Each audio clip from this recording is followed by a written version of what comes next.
विचार करो जो संसार के घर बनाते हैं और उनका घर नहीं बन रहा है। क्यों? भगवान कहते हैं मैं संसार के लिए बनाता हूं। इसलिए आप विचार करो भगवान कहां पर निवास करते हैं? जो शेष की सैया पर। भगवान का घर कहाँ है? जो शेष जी महाराज उनका घर है। अपने लिए घर में नहीं, शेष जी के आसन पर निवास करते हैं। भगवान कहते हैं मैं दूसरे के लिए, संसार के लोगों के लिए बनाता हूं, अपने लिए कुछ नहीं बनाता। बाल वालों से कहा भैया तुम मेरा अपने घर में मुझे जगह दे दो, मेरा घर तो बन नहीं रहा है। बाल वालों ने कहा मैं क्यों जगह दे दूँ, मेरे घर में जगह नहीं। सब सखा मना मेरे घर में जगह नहीं, मेरे घर में जगह नहीं। भगवान ने कहा सुदामा ये तुम्हारे घर में जो ताखा बनाया उसमें क्या है? उसमें जगह दे दो, उसमें जगह दे रह जाऊंगा। इतने कम जगह में भी मैं एडजस्ट कर लूंगा। सुदामा ने कहा कि इसमें भी जगह नहीं है, इसमें क्या करेगा? सुदामा ने कहा इसमें मेरे दादा बाबा के हजामत के सामान रखे हैं, पिताजी के हजामत सामान रखे हैं। भगवान को आया बोल, भगवान ने कहा सारे की जब तक जिस घर में मेरे लिए जगह ना हो उस घर को रहने की क्या जरूरत है? क्या बोल।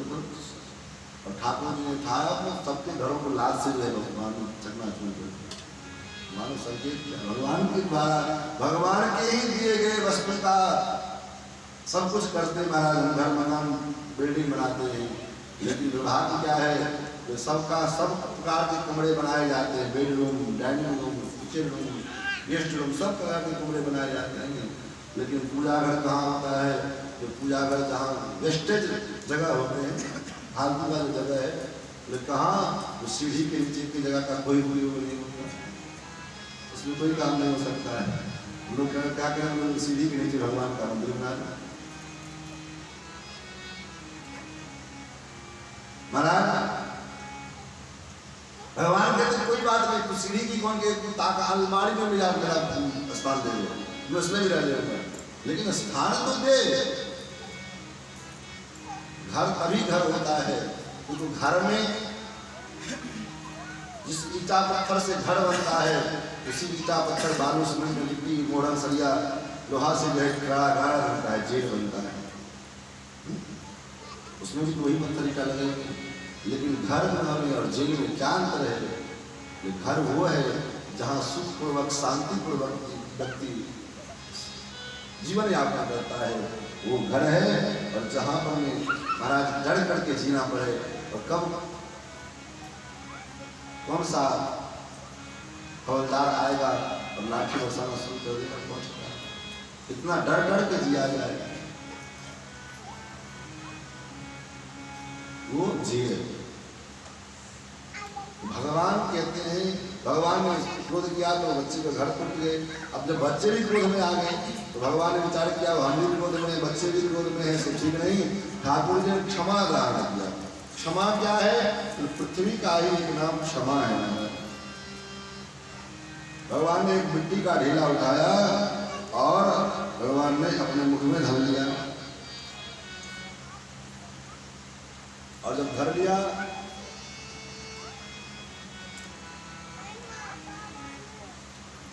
बच्चों ने कहा वाह कन्हैया ने माटी खाई है, चलो मैया से शिकायत करें। सारे लोग बाल बाल आए, बाल वालों ने मैया से कहा मैया बोले क्या हुआ? बोले तेरे लाला ने माटी खाई, यशोदा सुनवाई। तेरे लाला ने माटी खाई, यशोदा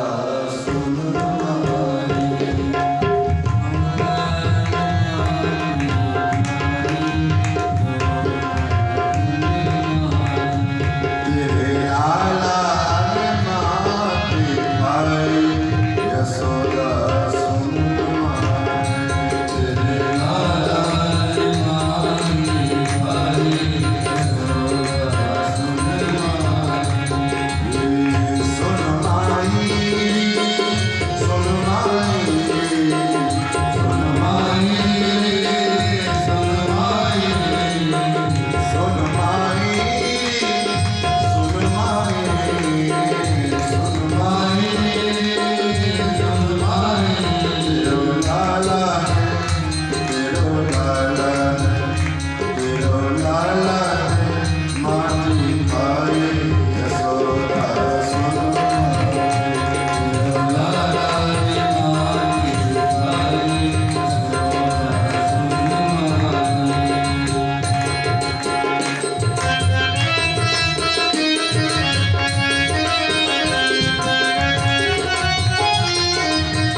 और सीधे नीचे गटक गए महाराज।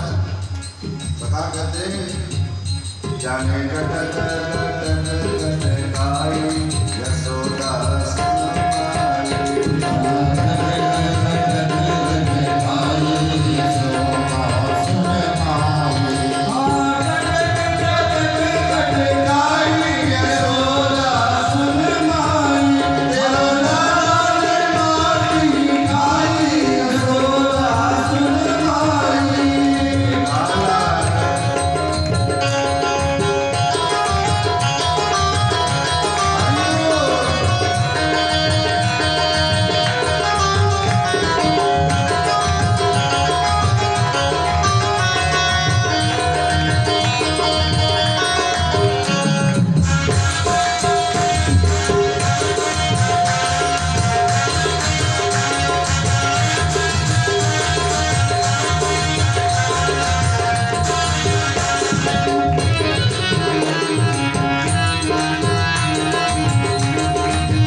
भगवान बोले कैसे?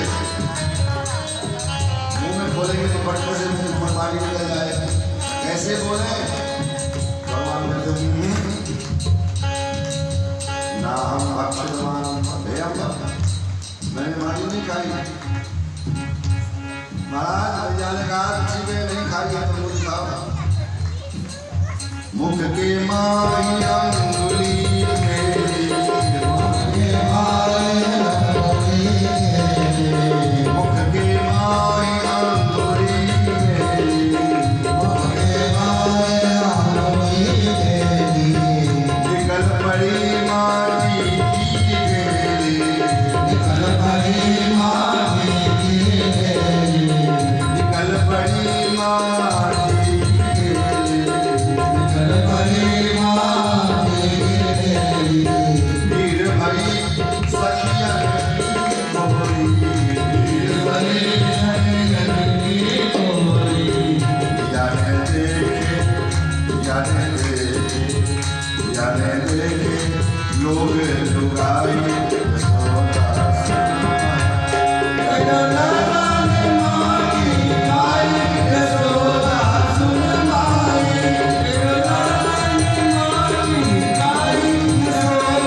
मैया ने क्या भगवान ने क्या किया?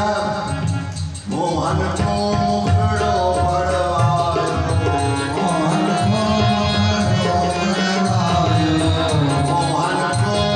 मुखड़ो बुलवायो,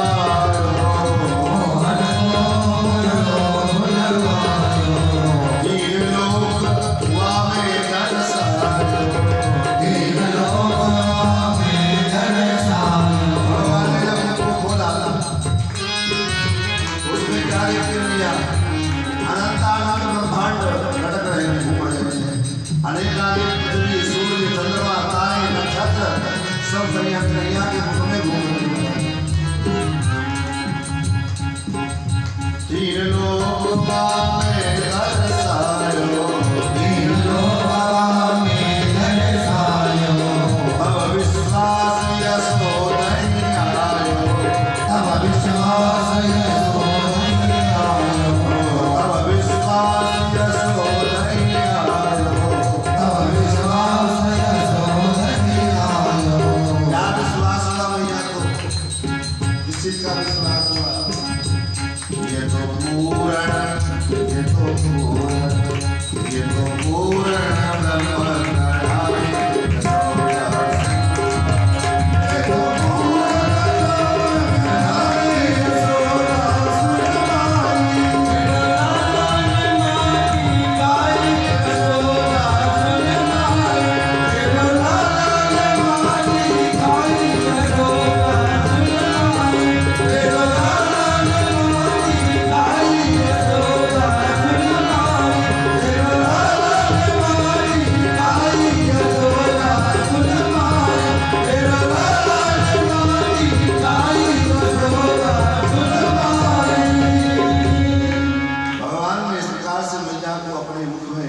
ब्रह्मांड का दर्शन कराया। एक बार ऐसे कराया था, दूध पान करवा रहे थे, मैया को लगा कि मेरे कन्हैया इतना दूध पिया है। उसी समय भगवान ने जमाई की और मैया को भगवान ने अपने मुख के अंदर पूरा ब्रह्मांड का दर्शन कराया। मैया ने देखा, अरे भगवान ये मैं क्या देख रही हूँ, मेरे लाला के अंदर ये पेड़ पौधे आकाश धरती समुद्र ये सब कहाँ से घूम रहे, मेरे लाला को काव की नजर तकने लग गई। फिर तो महाराज मैया घबराने लगी।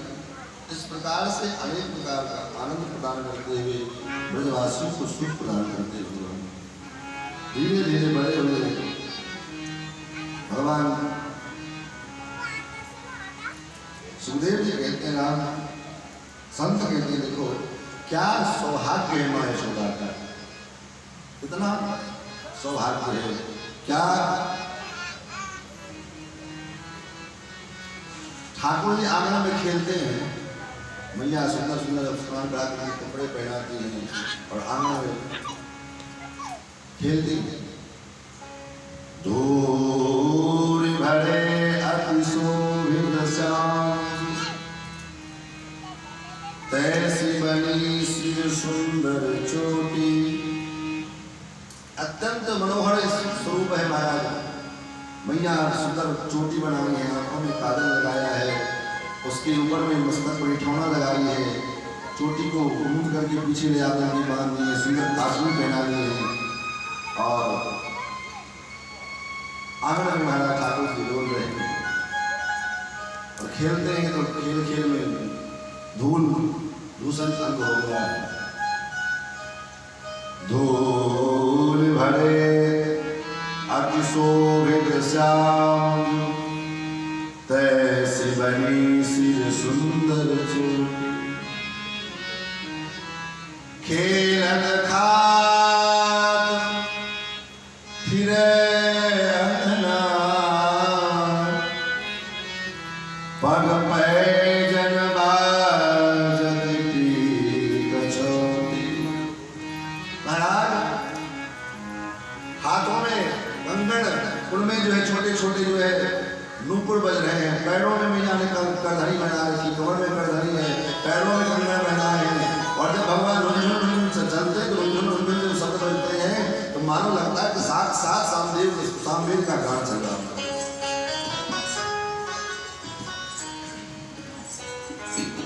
या छवि को रस खान पिलो भारत काम कला निधि कोटि। भगवान के स्वरूप के ऊपर में करोड़ों करोड़ों कामदेव को निछावर कर दिया जाए तब भी कम है महाराज। और भगवान कर क्या रहे हैं, मैया ने बाजरे की रोटी पर में मक्खन और मिश्री लगा करके दिया है। सो आंगन में भगवान खोल खेल भी रहे हैं, कूद रहे हैं, एक बार खाते हैं और खेलते कूदते हैं। तब तक क्या हुआ, श्री भुषुंडी जी महाराज, काग भुषुंडी जी आंगन में पहुंच गए और भगवान के हाथ से वो माखन रोटी को लेकर के आकाश पर उड़ गए महाराज। तो भगवान अपने हाथ से माखन रोटी को लेकर के उड़ गए तो ठाकुर जी मचल गए महाराज, रोने लगे, हाथ पैर पटकने लगे। अरे काग के भाग तो का कहिए, उस काग के भाग को क्या कहे महाराज। भगवान मचल गए, भगवान कहते मुझे वही रोटी चाहिए। मैया कहते वो रोटी मैं कहाँ दे रहा हूँ, अब तो कागा ले गए। भगवान कहते नहीं अब चाहे जहाँ ले गया मुझे वही रोटी चाहिए। भगवान खूब कूदते, खूब धम मचाते, खूब सीखते, खूब चिल्लाते हैं। अरे काग के भाग तो का कहिए, हरि हाथ सुले गयो माखन रोटी। ऐसे महाराज अद्भुत आनंद प्रदान करते। आचार्य कहते हैं भगवान आंगन में जब चलते हैं तो कैसे लगता है। अरे घोटरों चलत श्याम मणियान, छोटे छोटे कर्मों से, छोटे छोटे चरणों से रुंझन करते हुए भगवान जब चलते हैं तो मैया यशोदा आनंद बाबा दोनों देखते रहते आनंद अनुभव करते हैं। संत कहते हैं अरे श्याम जी की बारी उमर लड़की